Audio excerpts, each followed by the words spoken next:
New Year's Eve was supposed to feel warm. Instead, it felt like standing outside my own family's window, watching them celebrate without me. Hi everyone, my name is Sophie Lane, I'm 26, and that night was the moment I realized generosity means nothing in a family that feeds on hierarchy. I'd spent my entire month's salary decorating the house, cooking the feast, making everything perfect. The dining table gleamed, candles lit, golden ribbons around every chair, and the smell of roasted herbs filling the air. I'd even saved for gifts. A new phone for my brother, and handcrafted leather boots for Dad, the kind he'd wanted for months. They both tore open their boxes with polite smiles. For a heartbeat, I thought maybe, just maybe, this year would be different. Then my brother leaned back and smirked. Dad told me to teach you a lesson, no gift for you. My father chuckled, proud, like he delivered some noble punishment. It's for your own good, Sophie. Maybe you'll learn your place. My place. Something inside me went very still. I smiled. Slowly. Well, I said, reaching into my purse, it's a good thing I brought one more gift. My brother frowned. For who? For both of you. And when I placed that small white envelope on the table, they had no idea. Their lesson was about to begin. The envelope sat in the center of the table, plain, white, harmless. My father's eyes narrowed. What's this supposed to be? Another one of your sentimental notes. I smiled, calm as ever. Something like that. My brother reached for it, tearing it open with the same arrogance he used to open every door I built for him. A few folded documents slid out, crisp, stamped, official. What is this? He muttered. I took a slow sip of my tea. That, I said softly, is the new ownership document for this apartment. Dad laughed. Ownership? Don't be ridiculous, Sophie. This place is in my name.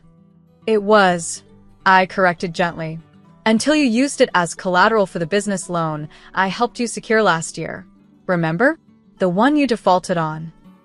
The laughter died. My brother frowned, reading faster. Wait, this says that the property was transferred to the loan's guarantor. I finished. Me. My father's face drained of color. You signed the guarantee? I nodded. You asked me to handle the paperwork. I did. But you never read what I signed.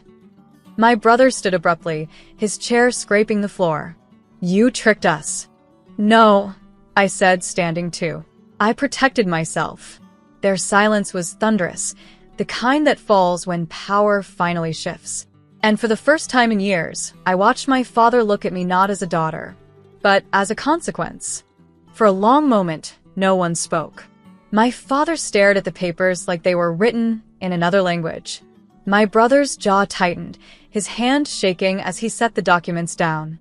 You had no right, my father finally said, voice trembling. This is my house.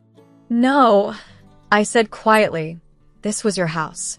You mortgaged it without reading the fine print, the one that transferred ownership to the guarantor upon default.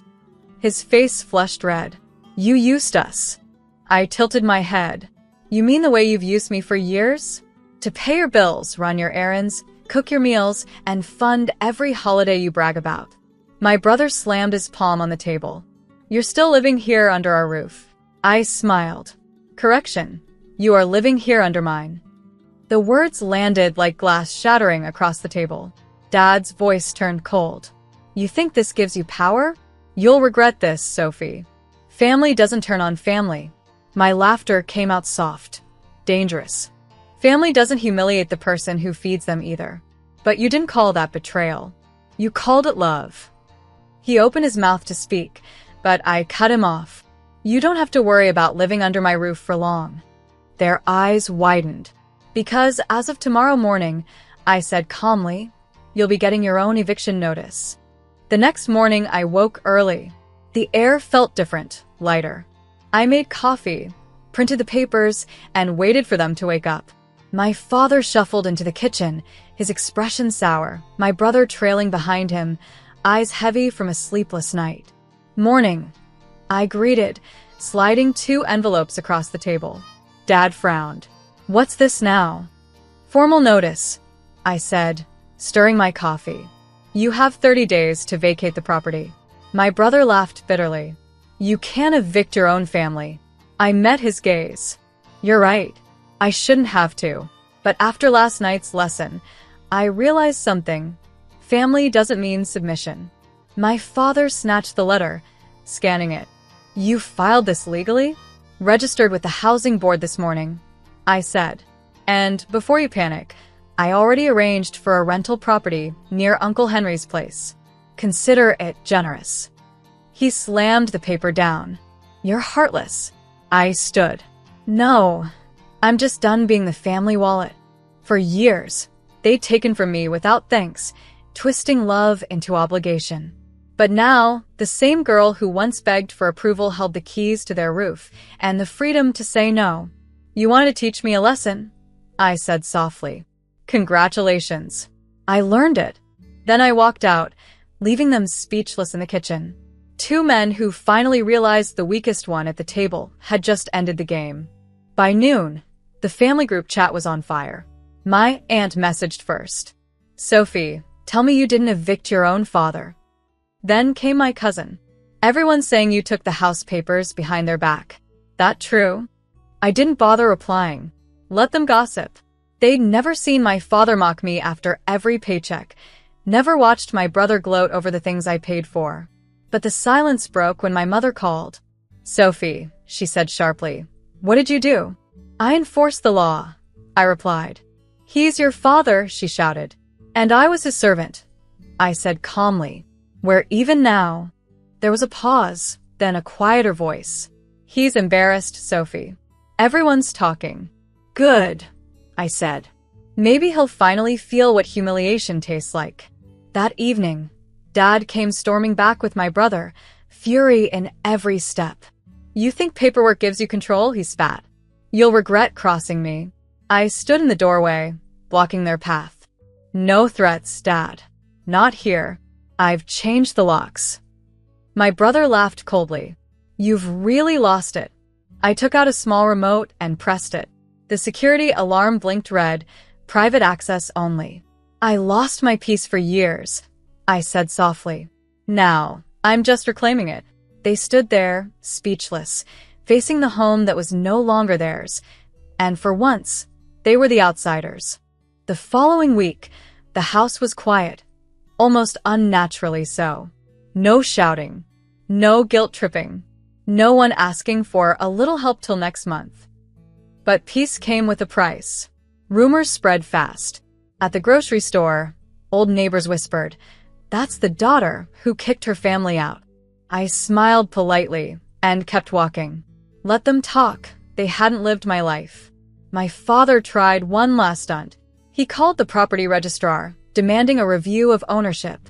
They sent him the legal documentation with my signature, his default clause, and the recorded approval he'd given months ago.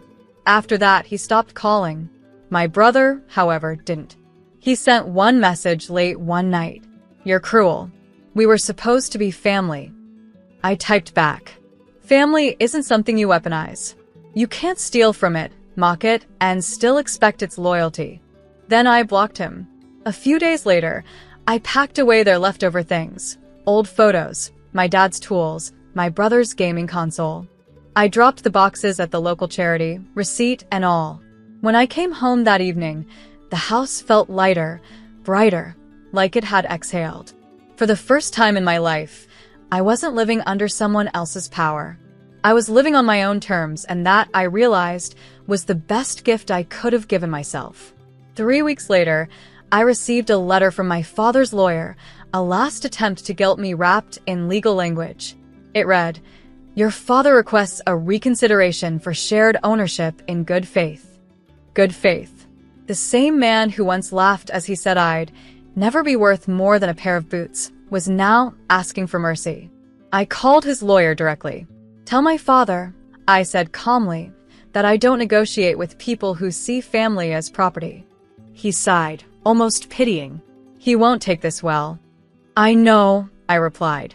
He never did when I started thinking for myself. That evening, I stopped by the place they'd rented, a small unit on the edge of town. My father opened the door, eyes sunken, pride bruised. My brother sat behind him, scrolling his phone, pretending not to see me. "Why are you here?" Dad asked bitterly. "To return this," I said, holding out a small velvet box. Inside was the keychain he'd given me at 16, engraved with "For my smart girl." He stared at it, then at me. "Is this your way of saying goodbye?" "No," I said softly. "It's my way of saying I forgive you. But I'm done being small so you can feel big." He didn't answer.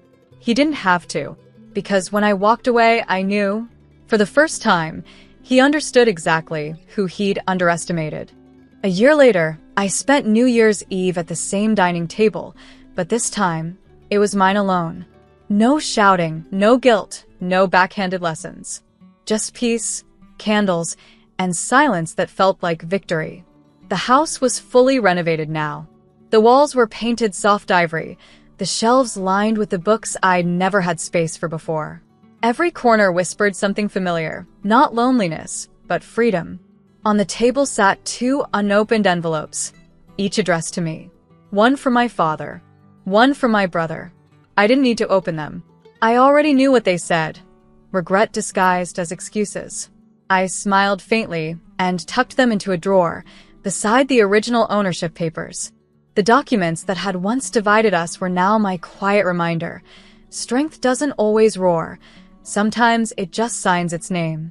Outside, fireworks exploded across the night sky, coloring the glass with fleeting bursts of gold and red. For a moment, I remembered that night, my father laughing, my brother mocking me, both certain I'd stay small forever. But they never understood. I wasn't built to fight for scraps. I was built to rebuild. So I raised a glass of wine toward the window and whispered, "Here's to lessons learned, and to the girl who finally taught them." Then I took a sip, smiled to myself, and let the past fade quietly into the smoke of fireworks.